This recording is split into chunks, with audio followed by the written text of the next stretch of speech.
was an old bus. Software for technical computing. All right, welcome again to the Two-Stroke Turbo channel. I am the host and the creator. My name is Mark, and we are working in the shop today. It is 102 degrees outside in Portland, Oregon. And not even halfway, I guess we're solstice, so June 21st, give or take, it's hot. That's just all I'm going to say. So probably going to drip sweat all over my camera here.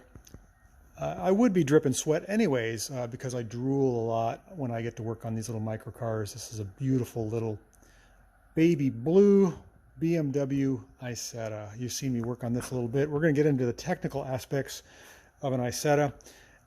I've got it up on my lift here, so it's waist high, and I'm working on the Dynastart. This car has a couple of weird charging issues, weird running issues. Actually, it runs fine. Supposedly it's from a museum and it needs to be put back into civilian use. The one thing is the ignition switch, which is right here on the steering column or the dash.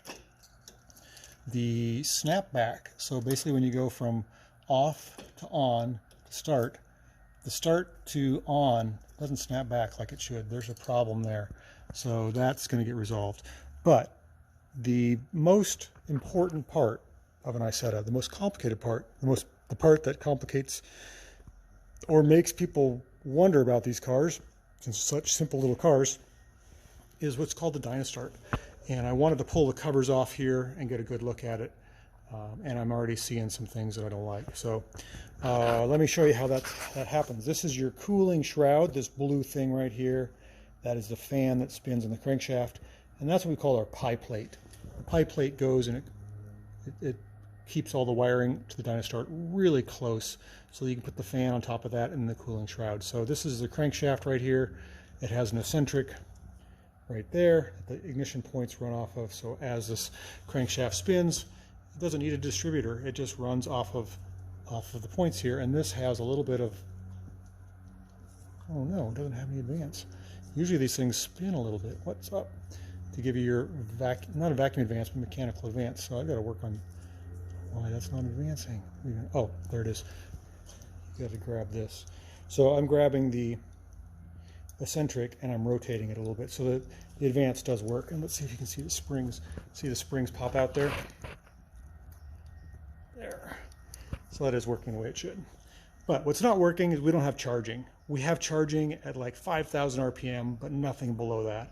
So there's something off. And the first thing to do is an inspection. And I'm looking at this wire here, this white wire that kind of goes up, somebody's put in. It's being pinched and kind of kinked right there. It's got some holes in it. It looks like it got hot. It's that bothers me. This red wire is the wrong color. Maybe it's functioning properly. It's also kinking and grounding out on the frame of the Dynastart. So even though things look to be pretty good, there's also another wire here. This one's got black tape on it. It's not right, and I've got to suss it out. So I've got a brand new rebuilt Dynastart here. It doesn't have any of those issues, and I'm going to put it in. So I've got to figure out how to mesh the wiring harness with the new Dynastart, and that requires getting the seat out and getting underneath the seat to where the voltage regulator is, and to hook up the new wires, as well as hook up the wires to the coil. So that's what I'm doing now. So this is a bit technical. It might be over your head, but I think you're getting an idea of how this whole thing works. It's super cool. It's super compact. This is a BMW one-cylinder engine.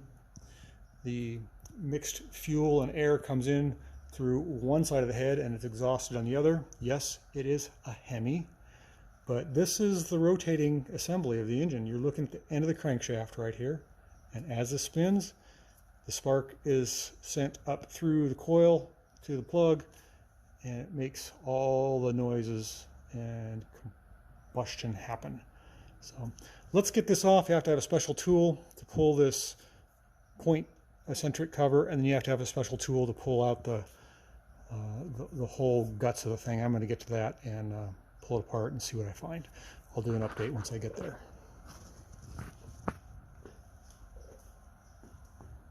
All right, so we're working on our little Isetta baby blue here, and we're doing a little technical installation and kind of a learning. This is Dynastart 101. I hope that you're interested in this. A lot of people are, some people aren't.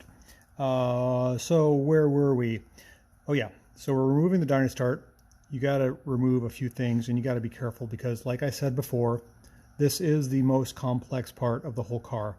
It charges, it starts, and it regulates battery power. Does that make sense? So you turn the key, and this has enough oomph from the battery that it actually turns the motor over, gets it started, provides a little spark to the coil, which then starts the engine. Once the engine starts, the starter kicks out, essentially, and the generator starts making voltage. And this potentially can make voltage all the way up to 30 volts, although it's regulated to 12, 14, like a normal car. So what we're going to do is we're going to take your impact gun, and you're going to remove this bolt. I've already loosened it. And once that's out, that actually bolts way on in there to the stator. You're going to set that aside and not lose it. And you're going to take your tool. Special tool is this little special bolt. See the fine threads on there, and see how this is really smooth? That just screws right into there. And when you screw it in a little bit, I think I should oil that, it will pop off this eccentric cam that the points run on. And once that pops off, then you can take the Dynastart off. So that seems pretty simple. The harder part, or the harder part that might generate a little pain in your brain, is the wiring. And of course, the numbers that are on these wires don't necessarily jive with the numbers that are on the new Dynastart, the new part down there. However, I highly recommend that before you cut these wires, you mark them with their appropriate numbers. And their numbers are usually part of the wiring diagram schematic. It's a hard thing to say. So you're going to disconnect the main power post, which is here. You're going to disconnect the two, a light in there, wires on the coil, positive and negative. And then you're going to go around to the inside of the car. You're going to take the seat out.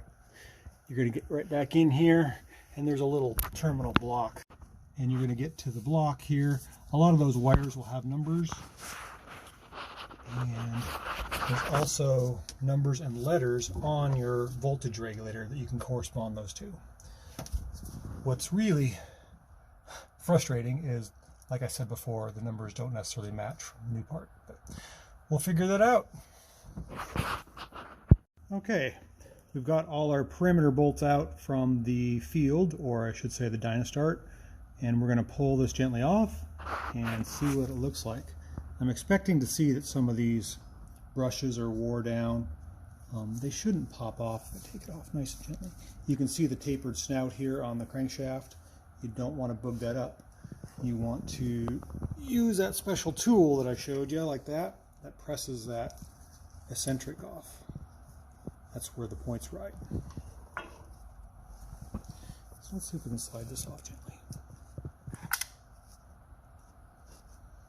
Hear all the brushes kind of snap. It's kind of heavy. Set that down right like that. Okay. And we're going to take a good look at our stator here. There's actually some tests we can do on this. This actually looks pretty good. We want to make sure that nothing's wore down here where the brushes have been touching, and there's no weird broken coils or windings. I suspect the problem is in this somehow. This one brush doesn't have as much force as the rest. That could be the problem right there. Let's take a look at the inside. I don't know. Have to do some tests, I guess, to see if all those... I mean, there's butt connectors. Like, there's a butt connector in there. That doesn't look good. Might work. Maybe. But we have a brand new one. I shouldn't say it's brand new. It's rebuilt. And I really trust this one. Looks really nice. It's got a replaced coil. It's been tested. Put this thing on and see if we can start this thing up and see if we can make some electricity. See if it'll charge. I'll be very happy. Nice solid start. All right, so we're a little further along now on our Dynastart installation on our Isetta. We've got the main field or the Dynastart assembly bolted on. I had to modify this screw right here with a Phillips head because it contacted this insulator, oversized insulator for the main power stud, and I couldn't get that bolt in straight. So a little bit of a workaround there. You'll notice there's no weird wires that go through that hole. I have the points, I think, set. I'm going to rotate the engine over here, listening for sounds, scraping. That was a compression blast. If you look at the points there, let's see if we can get them to open. See how they're opening? That's about right, 16 thousandths, and they close. So this should fire up. I've got the coil wires, primary wires hooked up. I've got the wires run inside the cabin. However, I don't have those hooked up yet, so that's next. All right, so we're working on our little Isetta here. We've got the Dynastart all bolted up. We have our power terminal bolted up, our coil positive and negative bolted up. We've got the wires run into the car. Everything looks good here. We've spun it over by hand to check to make sure there's no scraping, no rubbing. I've checked the points. They should fire. Let's hook it up and turn the gas on. Okay, so the gas is on for the carburetor. That's this lever here. And I've got the battery hooked up with my voltmeter to check. And we're either going to melt down, it's going to work perfect, or there's going to be an issue. Let's take bets on what happens. So if you're wondering what this is a shield that keeps the bottom of the seat from arcing between the positive and the negative. It's just a little shield that I made, a safety shield. That happens on these cars, Volkswagens too. Oh, so the new Dynastart wires go to 90 and 92, which is D+, and then the long run goes here to D, was it D, oh, I'm sorry, this is D+, the other one went to DF. So we should be hooked up right. This is the voltage regulator. So I'm going to turn the key, and it's 100 degrees outside. It shouldn't need choke. Let's see what we got here. Okay, we got the red light on the dash. That's good. Now my ignition switch is really wonky, so I'm going to turn the car on. Hopefully it'll start. And then I'm going to turn it back to run because the spring thing is... Come on, baby. Okay, I turned it back. Still got a red light on. It's running. Now I can run it this way without the heat shield for just a little while. I'm going to rev it up and check my voltage.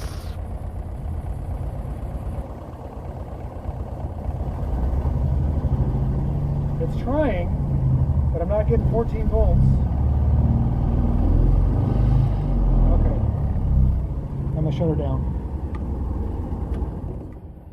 So I'm 100% positive the Dynastart's good. We've got a wiring issue or our voltage regulator, or likely in the ignition switch, and or the light has an issue. So we're going to suss those out. That's going to be another video because that's going to take some time and it's tedious work, but it needs to be done if this is to be a good car, and it is a good car. Any Isetta that looks like this is a good car. Thanks for watching.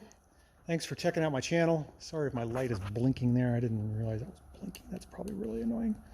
We'll fix that, and we'll see you on the next video. Thank you so much.